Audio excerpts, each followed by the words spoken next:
Good evening, everyone, and welcome to the studentloanjustice.org live stream for Monday, March 1st. March already. I hope everybody's doing well out there. If you're new to the group, welcome. We're glad that you found us.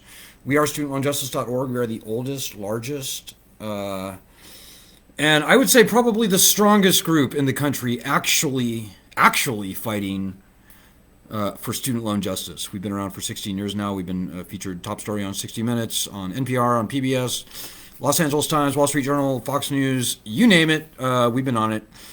And folks, I'm here to tell you, our petition is now so close to 1 million signatures. Change.org/cancel student loans. You know, we were the very first group to call publicly back in March, wow, almost a year ago now, for student loan cancellation, but not by Congress, but rather by executive order. Very important distinctions there. Loans will not be canceled by Congress. That's nonsense. We've been there. We've tried that. It doesn't work. The president can cancel all federally owned student loans, which is 85% of all student loan debt, by executive order. And he can do it without needing to draw one dime of money from the Treasury. In other words, they don't have to pay for it. Because remember, these loans were paid for many years ago by the taxpayers. Taxpayers do not have to pay twice. And this would not add 1 penny to the national debt. So there is no better way to stimulate the economy. So we started this petition in March. It really took off. And now I'm happy to report that we are very close to 1 million signatures. We've been covered by much of the media. Leading senators like Elizabeth Warren and Chuck Schumer have embraced this call and have joined us in calling for student loan cancellation by executive order. Hey, if you guys have any questions or comments, feel free to throw them out as we go along. I'm going to keep this pretty brief tonight. The main point of action, this is an action group. This is not a wait, watch, and worry group. This is an action group. And right now, we discovered last week that 19 states in the country owe more than their entire state budgets in student loan debt. Now, think about that. I'm going to pick on Georgia tonight because Georgia, unfortunately or fortunately, leads the country by this metric. So the budget of the state of Georgia is $48 billion. That's a lot of money. That's the big budget, by the way. That's federal and state spending. Well, the people of Georgia, it turns out, owe $81 billion with a B dollars. $48 billion budget, $81 billion student loan debt. Now, ironically, you may not know, the state of Georgia was originally chartered as a debtor's prison back in 1732.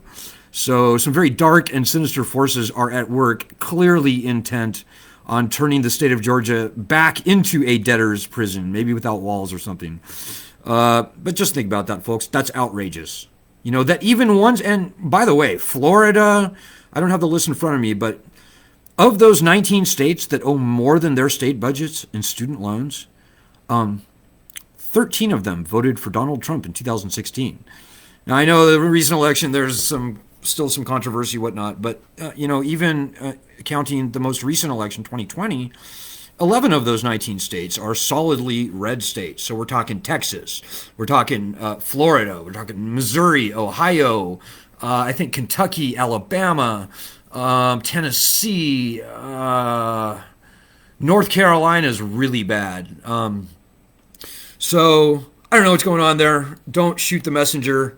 You can draw your own conclusions from that. But that even one state owes more than its total state budget in student loan debt is freaking jaw-dropping. So I can only hope that particularly if you live in one of those states, I can only hope that you will look around this post. You will find that article. You will send that article to the media in your state, whether it's local, state, or even national, and tell them to report on that. Say it's unacceptable that our state owes more in student loans than our entire state budget. Most of that money is owed to Washington, D.C., by the way. So that money is being taken out of the state's economy. More than the state budget.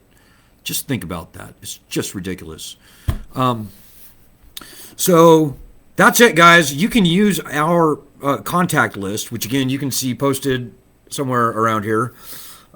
We have a not bad media list that we throw around for people to use.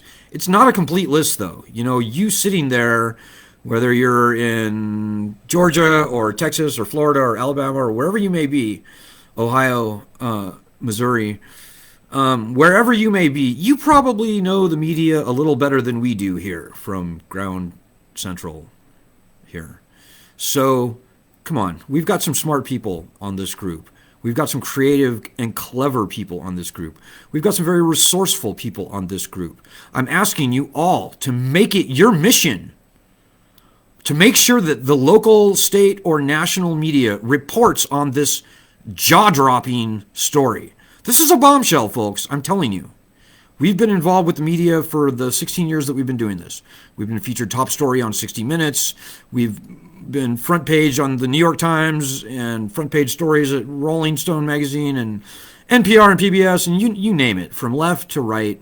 We know the media, and I know what should be a very important media story. People don't know this, particularly people that don't have student loans. When they read that their state owes more in student loan debt than the entire state budget, they're going to take a step back and go, wow, I did not know that. That's like way worse than I thought. Particularly people who are familiar with local state politics and understand, they think about the budget a lot. It's like something they keep an eye on. That will be a jaw-dropping thing for them. It will change the game for us. So, guys, if ever you were going to get off your ass and do something to fight to get rid of this unconstitutional, catastrophically failed, viciously predatory, state economy wrecking lending system, this would be the opportunity for you to do that. And we can't do this on our own, folks. We are people. That's the strength of this group. It's not in our connections with Washington, D.C., clearly. It's not that we are media darlings who fawn over whatever we put out and just beg us to report on it. No. It's a battle, folks. It's a fight. It is an information war. And we've got some very strong people lined up against us in Washington, D.C., and maybe even around the country. The student loan swamp has a lot of tentacles. And they've got their hooks into a lot of the media. So it's really going to take your efforts out there in the country making a stink about this that will get this story the prominence that it needs and deserves. So come on, guys. I don't know what else I can tell you. This starts and ends with you. It always has. So, with that, I'm going to keep it short again tonight. I know sometimes I go on a little bit long. Seeing no questions, I will just simply repeat myself one last time. Get that story out there. Make it your mission. Your mission right there, sitting there. You, talking to you. Get that story into the zeitgeist. Get your local media or national or state, I don't care. Get that story reported on. It is very newsworthy. It's very relevant, and it will be very interesting to the general public when they learn about it. So make it happen, guys. The last thing I will say is if you can make a donation at this time, it would be extremely helpful. Thanks to everybody who's been pitching in lately. We just made our monthly expenses by the skin of our teeth this afternoon. So come on, guys. We can do what we do on very little funding, very little, but we can't do it on nothing. So if you appreciate all that we have accomplished, certainly over the past year, but even over the past 16 years, but mostly over the past year. I mean, we are in the best position we've ever been in. If you appreciate that, then please find a way to make a donation at this time. We really do need it currently. So you can go to studentloanjustice.org/support and throw us some love, folks. As I said, we can do what we do on very little, but we simply cannot do it on nothing. So with that, I will wish you all the best of luck this week. We have got a tiger by the tail, folks. Can you not feel it? We are kicking ass. So let's finally put the final nail in the coffin of this lending system this year, maybe even this spring, maybe even in the first 100 days of Biden's presidency. It's a very real possibility. It all depends on you. So good luck, Godspeed, and God bless everybody.